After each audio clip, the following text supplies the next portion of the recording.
Welcome back, folks, and we are back for part 2 of Lavapalooza. On this one, we are heading out to Skull Canyon and checking out some Indian petroglyphs, also checking out some mines. Come along for the journey.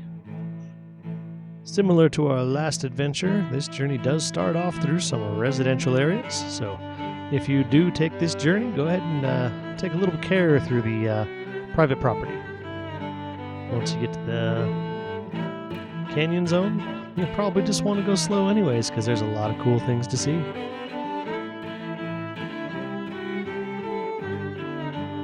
Right out the gate here, the canyon closes in on you rather rapidly. Still plenty of room for all the vehicles, but it does feel a little tight the further you go in.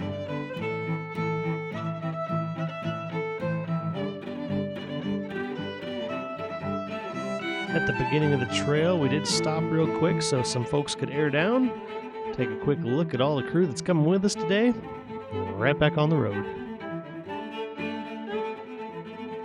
As you make your way down the canyon, plenty of rock faces on the side. We're certain that there's some various sculptures, paintings, whatever it may be hidden within these. We did not stop to explore the sides of the rocks. However, as you look up, you can see plenty of cave areas, and we're told that this is possibly an old Indian burial ground. So, could be a lot of different fun things to explore in here.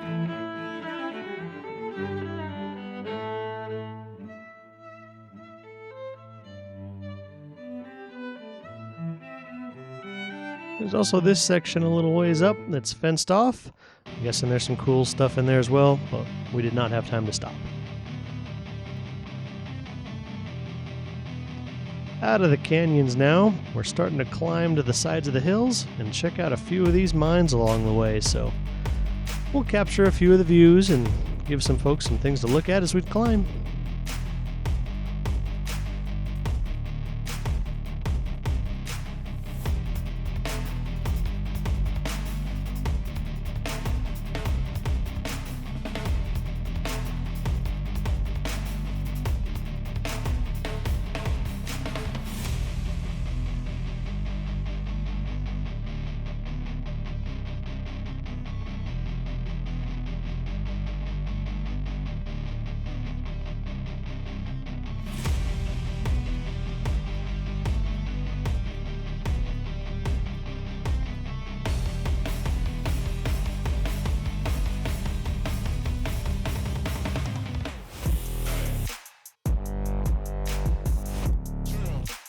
Here's our first signs of a smaller tailings pile, similar to our last adventure, mostly lead and silver getting mined out of here. However, this little spot is also going to be our first obstacle to check out, so probably really the only obstacle on the journey as well, but it's something exciting.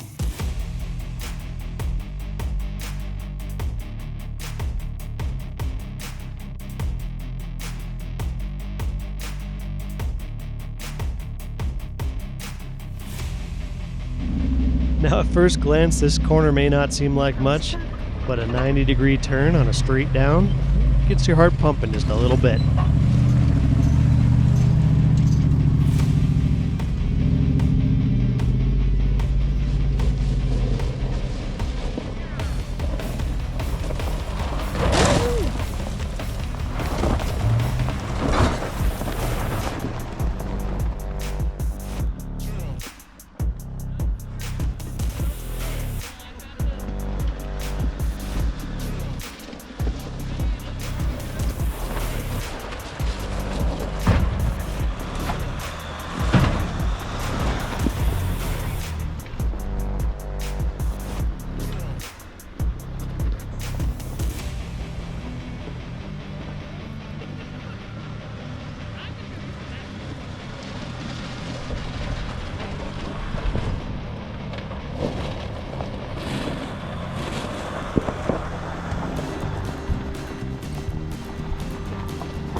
Even with a few bumps, everybody just made it through just fine.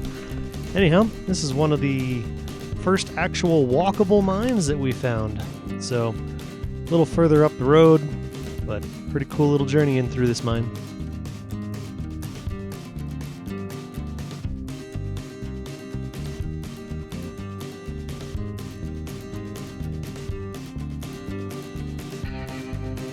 It does get pretty dark in here, so apologize for the lighting, but it should give you somewhat of an idea of what some of these mines look like.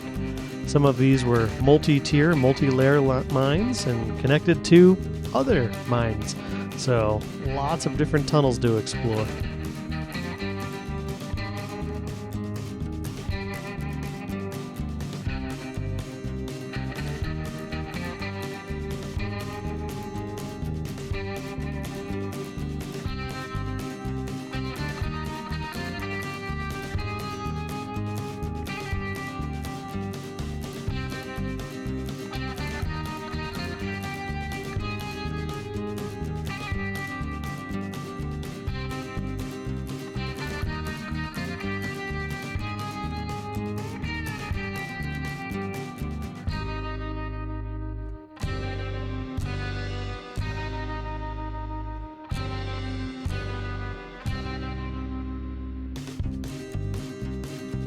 Back on the outside, down where we park the Jeeps, there's a bunch of different outbuildings, and you can kind of get a picture of what these folks lived through in these times.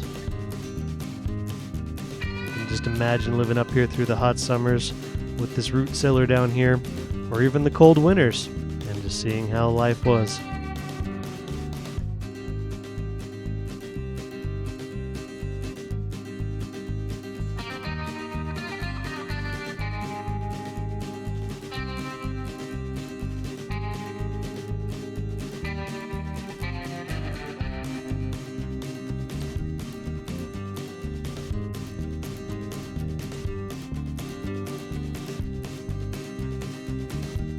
And back on the road, we're going to make our way back down, check out a few more mines, and then check out some petroglyphs.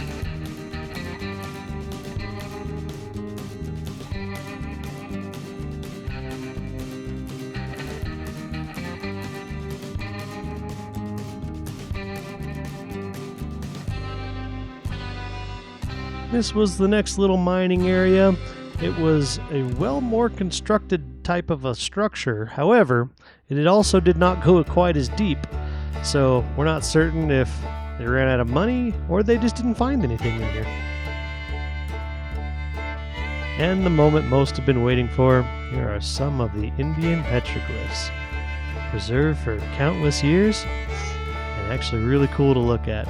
Some of these have been washed away over the years from decaying rock or possibly vandalism, but they still stand and they're really cool to look at.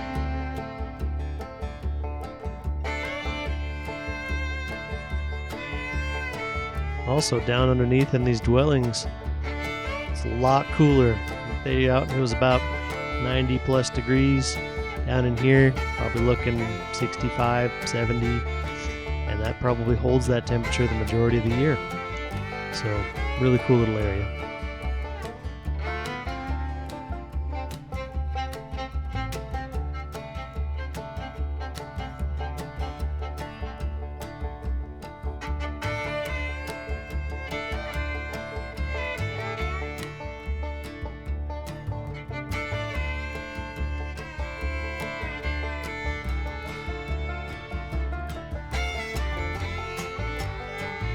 On our way out, we did have a little bit of extra time, so we went ahead and checked out these old charcoal kilns. They have been well preserved and are well worth the look if you want to look at some historical values out here.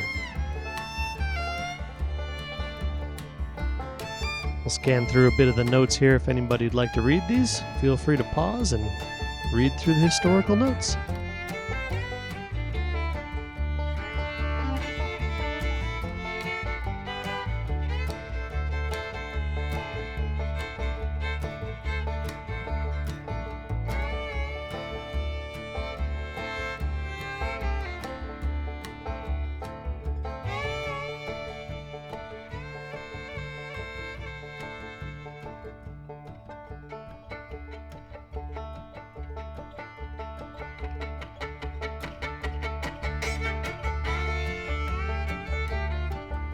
Here's an up-close shot of the kilns. They do have a decent, well-maintained walkway going around these, and it also looks like they've been doing some repair work on these to restore them back to their original value.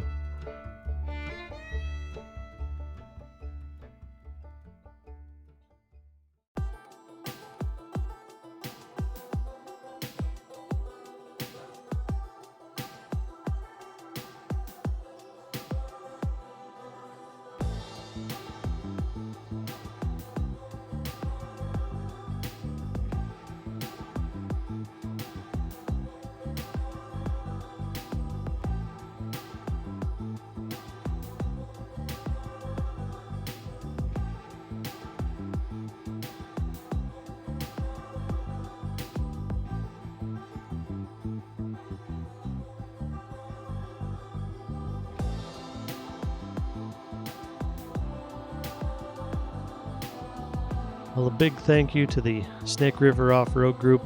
They put on a heck of an event. It's worth a look if you're into jeeping and off-roading. These guys at Lavapalooza, they do this every year. Check them out.